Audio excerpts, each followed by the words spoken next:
अविभक्त कोरापुट जिले में कांग्रेस गड़ कोरापुट सदर निर्वाचन मंडली पूर्वर समग्र जिले में कांग्रेस लोकप्रियता थिबा बेले 2000 मसीहा परठारु जिलार एकाधिक विधानसभा आसन में बीजेडी धीरे धीरे निज पतियारा वृद्धि करिछि किंतु एबे रोचक स्थिति रे एठाकार राजनीति कारण 2014 रे एठारे कांग्रेस बाना उड़ाइथिबा विधायक कृष्णचंद्र सगरिया कांग्रेस को बाय बाय करि सारिछंती हाथ चिन्ह सह एथर कृष्णचंद्र कुलदीप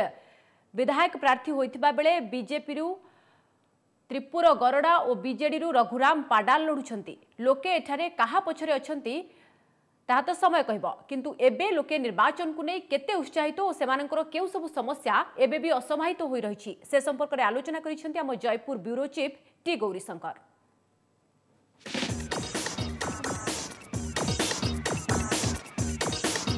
गणतंत्र महाकुंभ पई सजाग जनता आसंता 11 तारिख में साधारण निर्वाचन पर प्रथम पर्याय भोट मतदान करेंगे स्थानीय बासिंदा। आम साधारण जनता मूड जानापी गोटे पर गोटे निर्वाचन मंडली बुलवा पर आज आम पहुँच जाइचु कोरापुट निर्वाचन मंडली में। आम बर्तमान कोरापुट निर्वाचन मंडलीर कोलाब अंचल उपस्थित अच्छु लोकों को भेटा पर मु सम्यक सूचना देवाई चाहे कोरापुट निर्वाचन मंडली Koraput block Koraput municipality Lamtaput block Sunabeda NSC एवं बैपारीगुड़ा ब्लॉक 5टी पंचायत को नहीं कोरापुट निर्वाचन मंडली गठित आउ गोटे ऐतिहासिक सूचना देवाई चाहे जपर भाव कि कोरापुट जिलार हिस्टोरिकल प्रोजेक्ट होची कोलाब डैम किंतु अभियोग आसे जे दीप तले अंधार बोली कहती कहीं कोलाब अंचल थिले मध्य एटी पानी जलर समस्या एवं विद्युतर समस्या रही तो ये देखा राजनैतिक पाणीपाग केमिति अच्छी राजनैतिक हालचाल केमिति अच्छी लोकों मूड केमिति अच्छी से विषय आलोचना करवा आज्ञा कहे कि जपर भाव कि कोरापुट निर्वाचन मंडल में कोलाब डैम होची गोटे ऐतिहासिक प्रोजेक्ट किंतु कौन कहे आज्ञा जे भोटर हिसाब से कौन असुविधा अच्छी कौन सुविधा होती देखो प्रोजेक्ट 1975 मसीह नंदिनी शतपथी शुभ देते 75 मसीह तो बैकवर्ड थिला 79 मसीह प्रोजेक्ट आस्ते तैयारी हला 79 मसीह हॉस्पिटल तैयारी हला हॉस्पिटल तैयारी होकिना आज 2015-16 पर्यंत हॉस्पिटल रहा आपणकर आईएबरी जो पलैला हॉस्पिटल पलैला बर्तमान केन्द्र बिंदुर मुख्य रास्ता है आपण कौन आज्ञा एठारे बड़करेगा पंचायत रे 10,000 लोक ये निर्भर कर चलुँच किंतु दुर्भाग्यर विषय एठारे स्वास्थ्य अच्छी शिक्षा अच्छी ना पानीय जलर व्यवस्था अच्छी पानीय जल कहले आपण को दूषित पानी रे ही पंचायतर लोक पोषण करुँच एवं शिक्षा क्षेत्र में कहले कौन प्राथमिक शिक्षार भी कौन शिक्षा अनुष्ठान ठीक भाव में ना शिक्षक नहांती यार समस्या यहाँ न होबार कारण कौन राजनीतिक समस्या सबू ए राजनेता मानकर समस्या सुह मोर पतर भलिया उड़िकी पलि आसला एबे कंपेई देले खाଇବା पीवा देले मद पानी कले सबू कले तांको बाटर सी थरे कई देखा देबे नहीं आउ सबू जगार आउे बर्तमान करप्शन गोटे जिनस सबू स्तर में ग्रासरूट लेवल पंचायत स्तर रु जिला स्तर पर्यंत ए प्रकार करप्शन चली साधारण जनता अणनिश्वासी हो गले तेणुक आम बर्तमान चाहूँ बर्तमान ये आज दिन में जे 11 तारिख रे जो इलेक्शन सेटा विगत दिन इलेक्शन भाई आम करूँ ना आम ये राजनेता मानक बा ये समस्यार समाधान पाई आम ठीक लोक को ठीक भोट दबू आउरी जीवा अनेक लोक अच्छा आलोचना करवा ये अंचल रे कौन सब समस्या रही आरडब्ल्यूएसएस जो पानी पाइपलाइन दिखाई कोलाब नगर होती किंतु जो आम मेडिकल पाखर थाना colony plus dam side pipe कौन ये ना खाली तार ये बिल पत्र करके पानी बर्तमान सुधा दिखाई ना देखुते जपर आम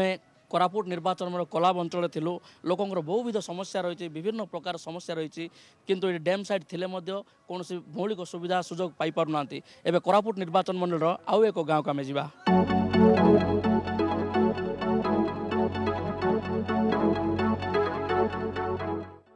बर्तमान सुनाबड़ा म्युनिसिपालिटी आम पहुंचु जहाँकि सुनाबड़ा म्युनिसिपालिटी 7 नंबर वार्ड जहाँकि हाउसिंग कॉलोनी रोची ये बहुविध समस्या देखा मिलूँ कॉलोनी भितर रास्ताघाट समस्या रही साधारण निर्वाचन आसपणर कौन सब असुविधा रही कौन कह हाउसिंग बोर्ड कॉलोनी रे प्रथम समस्या आम या पूर्व आपको जनइलु जेहेतु कि रास्ताघाट जोटा कि म्युनिसिपालिटी रास्ता जोटा कि 20 mm चिप्स छोटिया पिचु रास्ताटे रही केवल हाउसिंग बोर्ड रास्ता कॉलोनी रास्तार छोट मोट गाड़ी जावाई से ही रास्तार 3-3टा फैक्ट्री अच्छी आज्ञा गोटे कोल्ड स्टोरेज इटा फैक्ट्री चून फैक्ट्री गोटे फ्लाई फैक्ट्री जेहेतु आपण कॉलोनी 100 मीटर डिस्टेंस रे ए सब रही रहा द्वारा कौन असुविधा होमको 12 चकिया गाड़ी 50 टन माल नहीं रास्ता जावा आसा करने द्वारा प्रदूषण आम यही रास्ता से गाड़ी मान उपयुक्त नुह तेणु प्रथमे आपणकर माध्यम अनुरोध करी गोटे बाईपास रास्ता गोटे हो फैक्ट्री को जाऊ मना ना किंतु तार प्रदूषण तार गोटे रीतिमत उपाय गोटे अवलम्बन करने दरकार संसार जाकर अलिया आवर्जना आनी आम नई तुठ उपर से काली सकाଳେ भल मंद पूजा विधि हेले लोक स्नान करने जाऊँ उठाऊँ पकाउं से जगह बर्तमान पूरा कूड़ कूड़ मलिया अन्य जगह नियंत्रण करना आसंता 11 तारिख भोट देवे से नेता को पचारे कि विषय नेता तो किए आसिले तो पचारू किए तो एवं आसी ना कि आम किसी किए जनाऊ ना क्या जन कहतु देखुले जपरी भाव कि ये जो कॉलोनी अंचल मेन हूँ मुख्य समस्या हूँ जे वायु प्रदूषण जहाँकि छोट छोट जो स्टोरेज अच्छी कि शिल्प कल कारखाना अच्छी से जो विभिन्न प्रकार सुविधा होची एवं ये जो रास्ता कैपेसिटी नथिया सत्वे भारी जान यातायात करची एवं आउ गोटे मुख्य समस्या होची जे सुनाबेड़ा म्युनिसिपालिटी जो डंपिंग यार्ड जनबसति अंचल होइतियारु नाना असुविधार सम्मुखीन होचंदी। बर्तमान ए मध्याह्न भोजन टाइम होती तो आम गोटे होटेल रे पशि जाइए आप देखिपी बर्तमान खावाई बसी आठी राजनैतिक चर्चा बस देखा मिली बहुत युवक अच्छा बहुत विभिन्न वर्गर लोक अच्छा से कथा आज्ञा आप कहे कि बर्तमान देखो निर्वाचन आसी जाइए केमितिया नेता आवश्यकता अच्छी केमितिया व्यक्ति देखिए आप भोट देवे कौन मुद्दा रहिबो। फिलहाल मैं चाहता हूँ कि जैसे मोदी जी ने जैसा रिएक्शन लिया था पुलवामा पहले एक बार सर्जिकल स्ट्राइक फिर सेकंड सर्जिकल स्ट्राइक मतलब ये उस टाइप के ही नेता चाहिए एक्चुअली कुछ करे देश के लिए जो कि कुछ करना चाहे आम से मोदी को भोट देवा चाहूँ आगामी वर्ष मोदी आवश्यक आम चाहूँ जेहेतु सर्जिकल स्ट्राइक है उरी है अभी पुलवामा अटैक से विषय आउ अनेक किसी होगा दरकार मो सहित समस्त युवकों मतरे एमती नेता होगा दरकार जे कि आम आम राज्यर तो नुहे आम जहाँ भोट देव आम अंचल से नेता आमर उन्नति कर आम अंचल कोई बेसी माने यहाँ हम काली करदेबू आज भोट दियो काली की भूली जाओ आज भोट मांगला बेले आज्ञा नमस्कार भोट मांगला पोरे से माने कौन कहबे कु गाँव आसचो कहीं आसचो देखुले जपर भाव कि लोक भितर खाइबा समय आसंता 11 तारिख जो निर्वाचन जो मतदान सब्यस्त करेंगे मनर कथा रही कौ नेता तो से मतदान सब्यस्त करने से कथा भूली जाऊँ कि समस्या समाधान करना किंतु भोट देवार अधिकार नहीं भोट देवाई से जीवे।